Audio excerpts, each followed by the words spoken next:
नमस्कार दोस्तों, जय गुरुदेव टीचिंग पॉइंट में आपका हार्दिक अभिनंदन है, स्वागत है।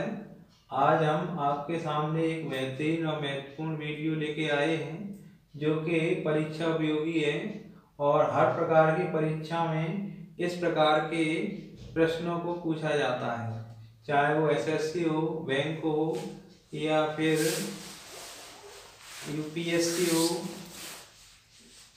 या पुलिस से संबंधित कई जो वैकेंसियाँ आती हैं उनमें भी इस प्रकार के सवालों को पूछा जाता है। तो दोस्तों, आप इस प्रकार के सवालों को किस तरह से हल करेंगे वो आप इस वीडियो में अच्छे से समझेंगे। दोस्तों, इस वीडियो को ध्यान से देखें और पूरा देखें, लास्ट तक देखें। तो दोस्तों, आज की इस वीडियो में हम आपको संख्या में जो ऊपर जो घातें होती हैं, इसको पावर बोलते हैं, उसमें इकाई का अंक क्या होगा, यानी 2137 में इकाई का अंक क्या होगा, उसको हम इस वीडियो के माध्यम से समझेंगे। क्योंकि इसमें कभी कभी स्टूडेंट जो होते हैं लंबी घातों को देख करके कंफ्यूज हो जाते हैं, तो ऐसा नहीं होना है। बस इसको आसानी से हल करेंगे। तो हम आपके सामने 1, 2, 3 सवालों को इस व्हाइट बोर्ड पे आप देख रहे हैं। तो हर सवाल को हम यहाँ शॉर्ट ट्रिक के माध्यम से सॉल्व करने का प्रयास करते हैं।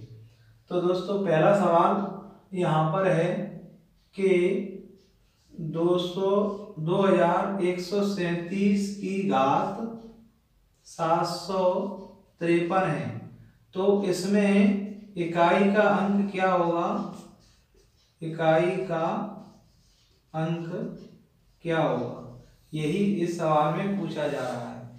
तो इसको हम यहाँ पर सॉल्व करते हैं। तो सॉल्व करने का बेहतरीन तरीका है कि 753 में हम 4 का भाग देते हैं और उसके माध्यम से हम आसानी से इकाई का अंक पता कर सकते हैं। तो दोस्तों, इसमें हम 753 में 4 का भाग देंगे तो 4 एकम 4, 3 4 8 32, 5 2 और 4 8 32। तो दोस्तों, यहाँ पर भाग का जो शेष आता है वो 1 आता है और यहाँ पर 2137 में इकाई का अंक 7 है। तो यहाँ पर हम लिखते हैं कि 2137 और घात 1। तो हम 7 के ऊपर घात 1 लगाते हैं तो आंसर हम 7 × 1 = 7। तो हमारा पहला जो ऑप्शन में जो आंसर है सी, यही सही है। क्योंकि हमने 753 की जो घातें थी उनमें हमने 4 का भाग दिया और भाग का जो शेष आया वो 1 आया, और संख्या में 2137 में जो इकाई का अंक 7 था उसके ऊपर हमने घात को 1 को रख दिया। तो इसकी 7 की पावर 1 होने से हमारे इस संख्या का जो पहला अक्षर है दोस्तों वो 7 आएगा। तो हमारे ऑप्शन सी का आंसर सही है। तो दोस्तों, पहला सवाल आपने देखा किस तरह से सॉल्व किया। अब हम दूसरे सवाल को सॉल्व करने का प्रयास करते हैं। तो दूसरे सवाल में दोस्तों संख्या में 13 जो है उसके ऊपर जो घात है 2003 है। 2003 घातें हैं, तो इसको हम इकाई का अंक कैसे प्रदर्शित करेंगे। तो दोस्तों, दूसरा सवाल है तो इसमें 2003, तो 2003 में हम 4 का भाग देते हैं। 2003 में 4 का डिवाइड करते हैं तो 4 × 5 = 20 और यहाँ डबल अंक उतारते हैं तो अंक टूटे की 0 आती है। तो यहाँ पर रिमाइंडर कितना होगा दोस्तों, 3 होगा। तो 3 होने से यहाँ पर इकाई का अंक, संख्या में इकाई का अंक 3 है दोस्तों। तो 3 के ऊपर अगर हम घात 3 लगाते हैं तो इसका मान जो होता है वो 27 होता है। तो 27 का पहला अक्षर कितना होगा? 7। तो हमारा इस संख्या का जो आंसर है वो ए है, यानी संख्या में 7 आंसर सही है। तो दोस्तों इस दूसरे सवाल को भी हम इसी तरीके से आसानी से सॉल्व कर सकते हैं। अब हम तीसरा सवाल देखते हैं, तीसरे सवाल को किस तरह से सॉल्व करेंगे। और इस तीसरे सवाल में हम आसानी से आपको बता सकते हैं कि इसका सवाल किस तरह से सॉल्व किया जाता है। 22 की घात 23, 22 की पावर 23, तो 22 की पावर 23 होने से हम इसका इकाई का अंक या यूनिट, फर्स्ट यूनिट जो डिजिट है, डिजिट उसको किस तरह सॉल्व करते हैं। तो यहाँ पर हम भी 4 का 23 में हम 4 का भाग देंगे तो 4 5 20। तो यहाँ पर भी शेष 3 आ रहे हैं। तो शेष 3 आने से हम 22 का इकाई का अंक 2 है और 2 की पावर 3 रखेंगे तो इसका आंसर 8 होगा। तो दोस्तों इस 22 का इकाई का अंक क्या होगा? 8। तो यहाँ पर ऑप्शन में डी में 8 है।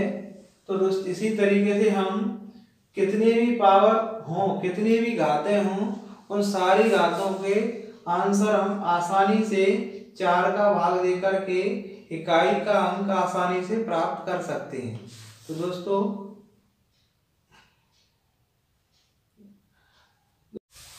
दोस्तों अभी आपने संख्याओं के ऊपर घात होने से उस संख्या का इकाई का अंक किस तरह से हम पता करते हैं वो आपने इन सवालों को हल करके समझा।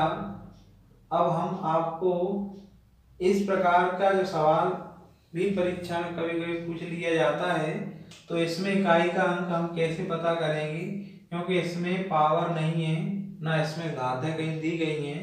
तो इसको हम किस तरह से हम कुछ ही सेकंडों में ये पता कर सकते हैं कि इसमें इकाई का अंक कौन सा है। तो दोस्तों इसमें इकाई का अंक पता करने का सबसे बेस्ट तरीका है कि हम हर संख्या का इकाई का अंक लेते हैं। तो हर संख्या का इकाई का अंक से इकाई के अंक में मल्टीप्लाई करते हैं। तो दोस्तों 3 7 8 4, 4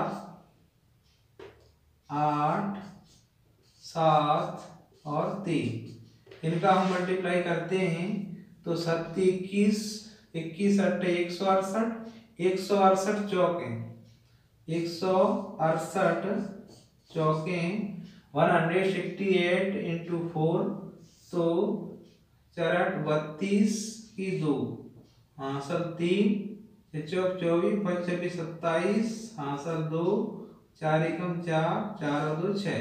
तो इसमें इकाई का अंक दोस्तों 2 है। तो आंसर अपना है 2।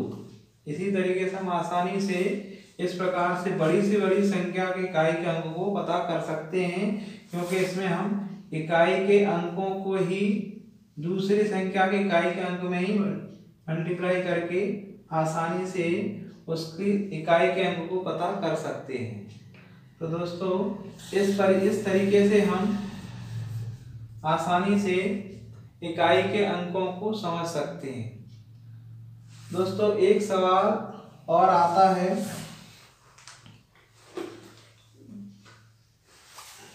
जो कि तो अभी आपने एक संख्या के ऊपर घातों को हल करके इकाई का अंक सीखा, लेकिन कभी कभी परीक्षा में एक से अधिक संख्याओं को ऊपर जो घातें चढ़ा दी जाती हैं, तो उसको हम किस तरह से इकाई का अंक पता करेंगे।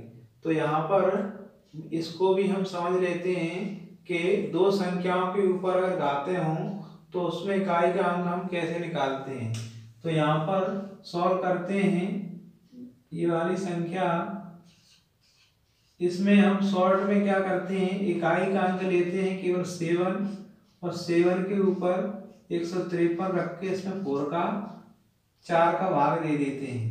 4 153 तो 34 12, 5 में से 2 गई 3, 4 8 32, 4 8 32, तो 3 में से 2 गई 1। यानी इस जो डिवाइड में, इस भाग में हमेशा रिमाइंडर के अकॉर्डिंग चलना पड़ता है। रिमाइंडर यानी शेष, भाग का जो शेष आता है उसको हम घात बनाते हैं। तो यहाँ पर 7 के ऊपर घात 1 हो गई। यहाँ पर इसी तरीके से हम अब दूसरे अंक को यहाँ रख लेते हैं और इसके ऊपर भी घात 72 है, तो यहाँ पर 4 का भाग देंगे। तो 4 72 में डिवाइड करते हैं तो 4 एकम 4, 7 में से 4 गई 3, 2 4 8 32, यानी हमारा जो शेष है वो 0 आ रहा है। तो यहाँ पर 7 इंटू 1, क्योंकि यहाँ पर जो घात आ रही है वो 0 है, यहाँ 1 है, तो 0 का कोई महत्व नहीं है, तो 7 एकम 7। तो इस तरीके से हमारा आंसर 7 हो जाता है दोस्तों। इन दोनों संख्याओं का जो हल है उसमें इकाई का अंक 7 होगा। तो दोस्तों इस तरीके से हम किसी भी प्रकार की संख्या को आसानी से इकाई का अंक प्राप्त कर सकते हैं। घातों में 4 से भाग देकर के जो भी शेष आता है उस शेष को पावर के रूप में रख दिया जाता है और उसी पावर के अकॉर्डिंग हम इकाई का अंक पता कर सकते हैं। दोस्तों हमने अभी 3-4 सवालों के माध्यम से जो संख्याओं के ऊपर जो पावर थी, जो घातें लगी थी, उनमें किस तरीके से इकाई का अंक निकालें वो आपने इस वीडियो के माध्यम से अच्छे से समझ लिया होगा।